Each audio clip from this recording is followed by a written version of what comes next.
inside the Exposition Center here at the New York State Fairgrounds. It is the Northeast Racing Products Auction and Trade Show. Jason Barney has been coming here. We're going to try to figure that out in a little bit. Of course, he was a spectator for a long time. He is here with his business, 87 Speed. How are we doing? Good. How are you doing? Good. How's Friday been so far? Friday's been good. Had some pretty good traffic early on, which is surprising for Friday, but I think the hours that Jeremy set and the job he did promoting the show and getting quite a few new vendors in here, I think has been successful so far.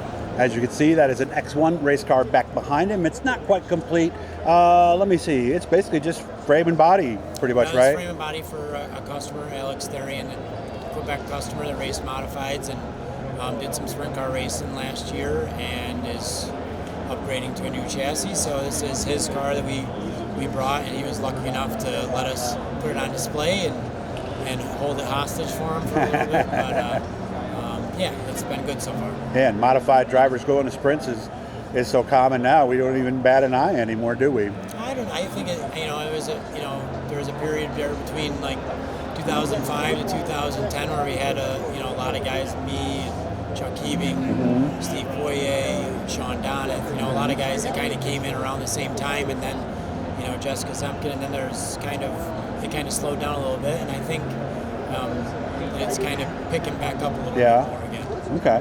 Why are sprint cars doing so well? Because I followed you guys with Empire Super Sprints. I saw the car counts at a time when the economy necessarily wasn't so great. How were sprint cars able to kind of stay ahead of that, or did they? I don't know. I think we've had a strong series for a long time. I think we have good leadership and a good club and a lot of good competitors. I think the traveling, some people are interested in it. People want to go to a different racetrack every weekend, and then there's some people that just don't. So it just kind of is up to what fits you. And the nice part about us is there's no handicapping. Yes. So you want to miss a couple weeks, you can come back to the next race and start on the pole. There isn't, you're not penalized for missing 2 or 3 races. Yeah, there was a column out about dirt a little while ago, pretty much on the modifieds, and they talked about guys' inability to travel due to rules. But you've raced. I mean, if you just bring your Sportsman to Canandaigua and you don't run there every week, you're starting 15th in the feature. It's tough. Yeah, it's kind of tough. You're only going to do it if you just want to do it. Right.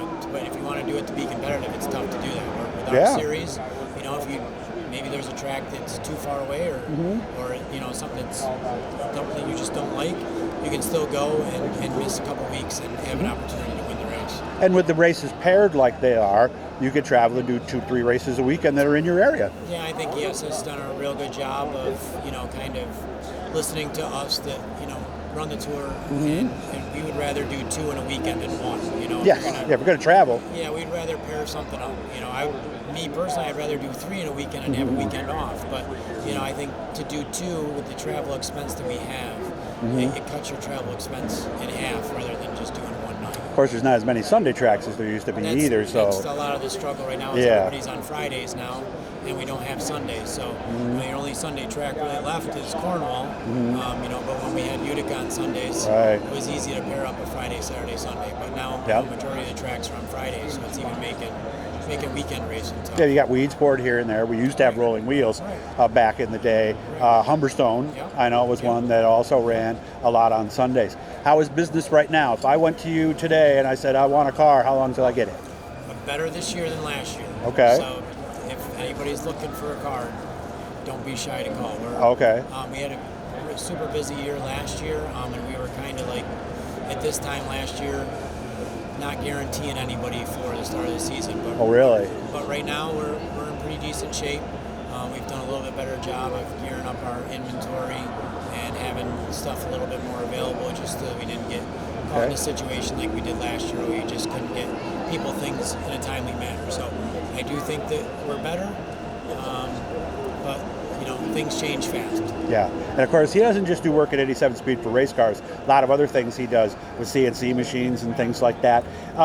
With the recent change, and I don't talk politics on this channel, but do you think material costs could dip in the next few years? I hope so. I do, being on my side of it where we, our start to finish type situation, and we buy the raw materials. We Yeah. have the equipment, we have the people, we have the tools, we have. So it's been a struggle to buy the materials at a reasonable price and not pass it on to your customers. And there's been a lot of instances where it's hard to say what the price of something is because you're almost a little bit ashamed of how expensive it's gotten in the last. Well, didn't you 2 get years. burned on that once? You did a bid and it turned out the material costs went up and. I've bid jobs for a year. I've bid jobs for 2-3 months that we were going to do 100 of this each month for next 6 months, and in 6 months the material and the tooling cost goes up, and so does all your other overhead. And when you think you're going to make $5, you end up making 50 cents. But that's business, and everybody is going through it, and it's part of a learning curve for us. And it's just we're fortunate to be able to do this. I have good people, good customers, and thankful to be here. EmpireSuperSprints.com is how you can find out more about the racing that he does. 87speed.com is how you can find out more about Jason. He's up in Central Square. Get off the Central Square exit. He's not even maybe 3 minutes away from there. So make sure to check it out. And we'll be up and we'll try to teach him something. We'll do a couple segments. But it's always good to see you, man. And again, I aired this on Friday night into Saturday to remind you to come on in. Go on in, go all the way down, take the right when you see the DKM booth. You'll see him right around the corner. Jason, take care of yourself. I'll see you soon. Thank you.